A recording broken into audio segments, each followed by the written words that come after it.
Algae. तो algae और fungi के अंदर असेक्सुअल रिप्रोडक्टिव स्ट्रक्चर्स कौन कौन से? सो वन बाय वन हम लोग डायग्राम के साथ वो डिस्कस करते जाते हैं। तो पहला एग्जांपल आप लोगों को दिख रहा है जूस्पोर ऑफ क्लेमाइडोमोनास। लिसन, ये क्लेमाइडोमोनास मतलब एक एल्गी का नाम है।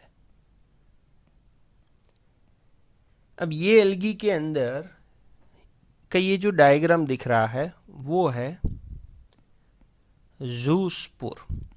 लिसन, जूस्पोर मतलब उसके पास आप लोगों को दिख रहा है फ्लेजेला।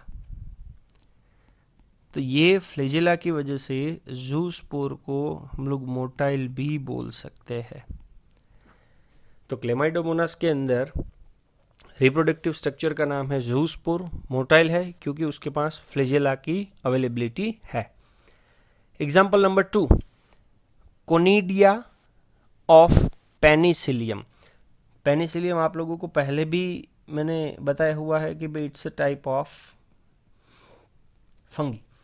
तो फंगी के अंदर जो कोनिडिया है दे आर नॉन मोटाइल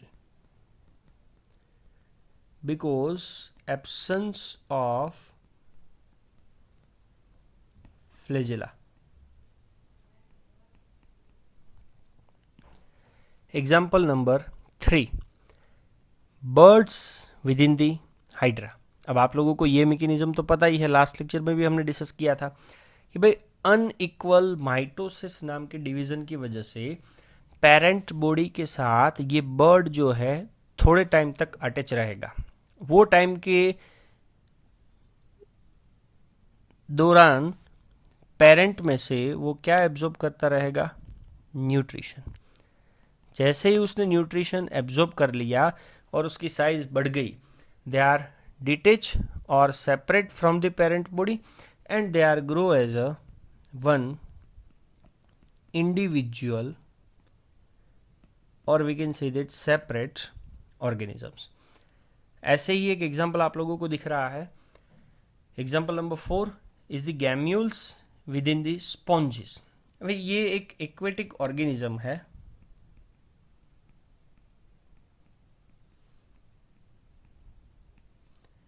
तो ये गैम्यूल्स मतलब हम लोग और कोई वर्ड नहीं ले सकते, पर it's a type of birds only. और ये बर्ड्स स्पॉन्जिस के अंदर कोई नया ऑर्गेनिज्म जनरेट करने के लिए रिस्पॉन्सिबल माना जाता है। तो अभी तक हमने जो डिस्कस किया था वो असेक्सुअल रिप्रोडक्टिव स्ट्रक्चर फंगस और एल्गी के अंदर था। पर अब हम लोग डिस्कस करने जा रहे हैं कि भाई asexual reproductive structure within the higher plants. तो हायर प्लांट्स के अंदर दिखने वाले स्ट्रक्चर, तो पहला एग्जांपल आप लोगों को दिख रहा है पोटैटो का आइस। लिसन, ये पोटैटो को कभी कभार साइंटिफिक लैंग्वेज में ट्यूबर के नाम से भी जाना जाता है। तो पोटैटो का अगर डायग्राम ध्यान से देखोगे तो उसके ऊपर पिट्स होते हैं, वो पिट्स को बोला जाता है आइस, और वो आइस से निकलने वाला बर्ड्स, और ये buds are able to generate a new plants. तो पहला एग्जांपल हुआ हायर प्लांट्स के अंदर पोटैटो का। Example number 2, ginger.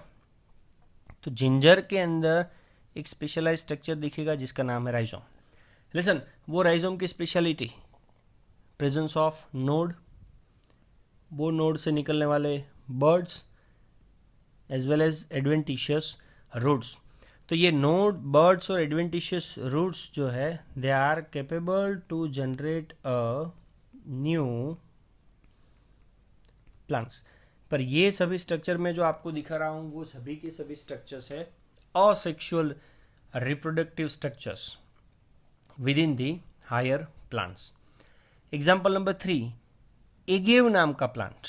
तो वो एगेव नाम के प्लांट का असेक्सुअल रिप्रोडक्टिव स्ट्रक्चर बुलबिल, मतलब ये वाला पोर्शन,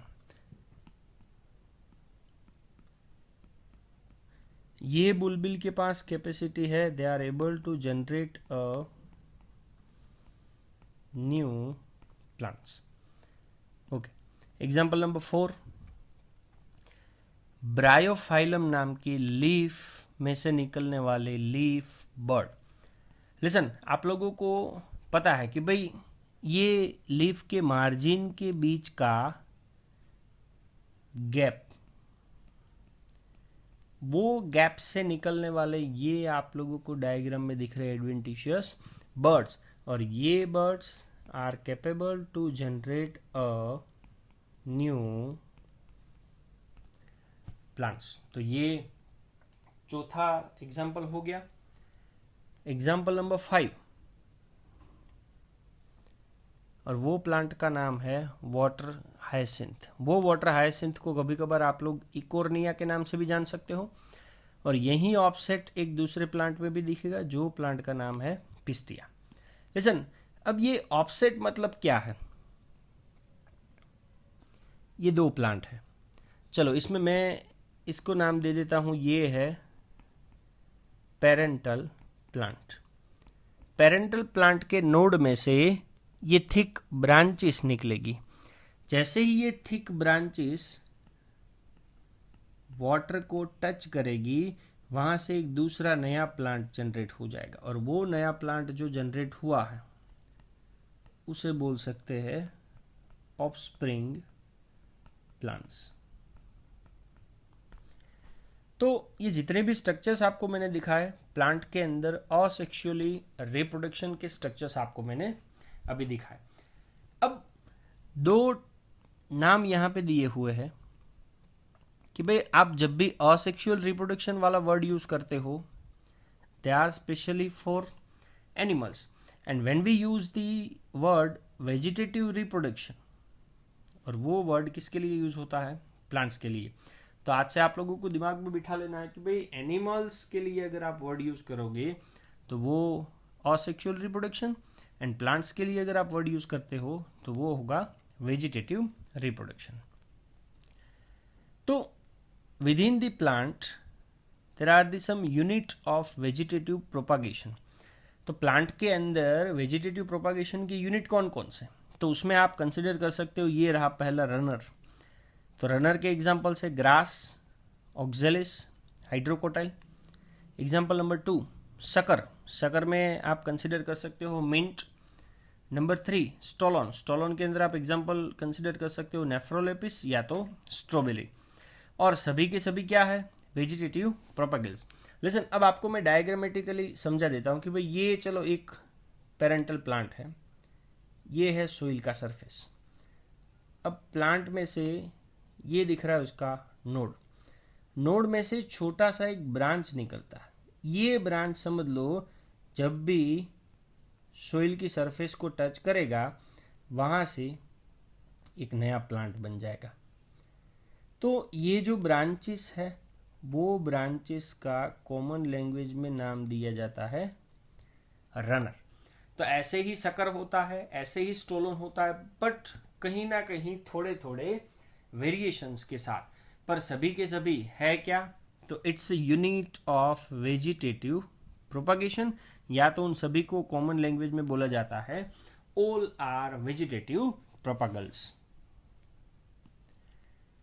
ओके, अब एक सेपरेट पॉइंट आपको दिख रहा है टेरर ऑफ बंगाल। लिसन, ये टेरर ऑफ बंगाल है क्या? तो terror of Bengal is the aquatic plant, जो प्लांट का नाम है वाटर हायसिंथ, जो आपको मैंने अभी ऑफसेट वाला एग्जांपल दिया था उसी की बात चल रही है, और उसका साइंटिफिक नेम है इकोर्निया क्रेसिपस। लिसन, अब ये इकोर्निया क्रेसिपस या तो वाटर हायसिंथ एक्वेटिक प्लांट है no doubt, but it create lots of problem within the water body. Water body के अंदर सबसे ज्यादा प्रॉब्लम क्रिएट करने वाला एक एक्वेटिक प्लांट है, एक इन्वेसिव प्लांट है। इन्वेसिव का मतलब है एलियन। एलियन मतलब दूसरे प्लेनेट से आया हुआ नहीं, पर जहां पे वो आया है वो एक्चुअल में उसका नेटिव नहीं है, पर उसका बॉर्न कोई और कंट्री के अंदर होगा, इसलिए उसको बोला जाता है एलियन या तो इन्वेसिव वीड्स। वीड्स के ऊपर से आप लोगों को समझ में आ रहा है कि भाई वीड्स मतलब it is the unwanted plant, जो प्लांट की कोई ज़रूरत ही नहीं है। एक्वेटिक प्लांट है मतलब वो कौन से वाटर के अंदर ग्रो होता रहता है? They are grow within the standing water. अब प्लांट स्टैंडिंग वाटर के अंदर ग्रो होगा, obviously it take lots of oxygen from the water, water से बहुत सारा ऑक्सीजन लेगा, तो ऑक्सीजन की वाटर के अंदर कमी हो जाएगी, और वाटर के अंदर कमी होने की वजह से फिश को सफिशिएंट अमाउंट में ऑक्सीजन मिल नहीं पाएगा, एंड इट लीड और create the death of fish. अब सरप्राइजिंग पॉइंट तो ये है कि भाई ये जो terror of Bengal aquatic plant Eichhornia crassipes है, ये प्लांट को इंडिया के अंदर इंट्रोड्यूस किया गया था कौन से पर्पस के लिए? Because of its beautiful flower as well as shape of leaves, कि भाई उसके लीफ के शेप और ब्यूटीफुल फ्लावर की वजह से उसको इंडिया के अंदर इंट्रोड्यूस किया गया था। बट ये प्लांट की प्रोपागेट होने की जो कैपेसिटी है, प्रोपागेट होने की मतलब रिप्रोड्यूस होने की कैपेसिटी, एक तो आपको मैं बता दूं कि भाई वो कैसे रिप्रोड्यूस होता है, vegetatively at phenomenal rate. Phenomenal का मतलब है एकदम फास्टर रेट से, इतना ज़्यादा फास्टर रेट से ये प्रोपागेट होता है, रिप्रोड्यूस होता है, ताकि they are spread all over the water body, पूरी वाटर बॉडी के ऊपर वो फैल जाता है in a short period of time. थोड़े से टाइम पीरियड में तो पूरी की पूरी वाटर बॉडी के ऊपर वो फैल जाता है, इतना ज़्यादा वो फैल जाता है कि it is a very difficult to get rid of them. मतलब इतना ज़्यादा स्पीड से वो फैलेगा कि शायद उसको वो वाटर की सरफेस से रिमूव करना बहुत ही डिफिकल्ट बन जाएगा। तो asexually reproduction with in the potato, sugarcane, banana, ginger, dahlia, तो ये जितने भी प्लांट के नाम अभी आपको स्क्रीन के ऊपर दिख रहे हैं, लगभग सभी सीडलेस प्लांट है। अब सीडलेस प्लांट है तो उनका कल्टीवेशन कैसे पॉसिबल है? तो ये जितने भी नाम मैंने लिए वो सभी फ्रूट्स को अगर आप ध्यान से देखोगे तो small plants are emerging. Emerging का मतलब है अराइज फ्रॉम दी बर्ड्स। तो पहला एग्जांपल आपको दिख रहा है कि भाई पोटैटो का ट्यूबर ले लो, तो मैंने आपको अभी यही लेक्चर के अंदर एग्जांपल दिखाया कि भाई पोटैटो की सरफेस के ऊपर एक बर्ड निकलेगा। कहाँ से निकलता है? आइस में से। तो ये एग्जांपल नंबर 1 हो गया। Example number 2, rhizome of banana and ginger. तो जिंजर और बनाना के पास राइजोम होगा, वहां से नया प्लांट निकलता हुआ दिखेगा। अब चाहे कोई भी प्लांट का एग्जांपल ले लो, potato, sugarcane, banana, ginger, dahlia, सभी में से all new plants are arise from the nodes. कहाँ से वो निकलेंगे? नोड में से, जो नोड प्रेजेंट होगा in modified stem of this plant. जैसे आपको मैंने ये डायग्राम के अंदर बताया कि भाई ये स्टेम है और ये है स्टेम के अंदर दिखने वाला नोड। वो नोड में से कहीं ना कहीं नया प्लांट अराइज होता हुआ आप लोगों को दिखेगा। जैसे कि यहाँ पे मैंने एक एग्जांपल दिया हुआ है कि भाई ये है प्लांट, ये सोइल का सरफेस, और ये प्लांट का रूट। ये ब्लैक कलर का है उसका नोड। जब भी ये node contact with the soil और वाटर, कि भाई ये नोड सोइल या तो वाटर के कांटेक्ट में आती है, they produce roots and it create a new plants. ऐसा ही एक एग्जांपल आपको मैंने अभी लेक्चर के अंदर दिया कि भाई adventitious buds are arise from the gap. Gap मतलब नॉच। तो लीफ की जो मार्जिन होती है, वो मार्जिन के बीच में जो गैप होता है, वहां से एडवेंटिशियस बर्ड निकलेगा और वो एक नया प्लांट बना सकता है। तो उसका एग्जांपल आप लोगों को मैंने दिया ब्रायोफाइलम। तो ये जितने भी एग्जांपल्स आपको मैंने दिए जिसमें कहीं पे भी हमें सीड की जरूरत है ही नहीं। So this ability are exploited. Exploited मतलब यूटिलाइज करता है कौन? देखो भाई gardeners as well as farmers. किसके लिए? For commercial propagation of plants.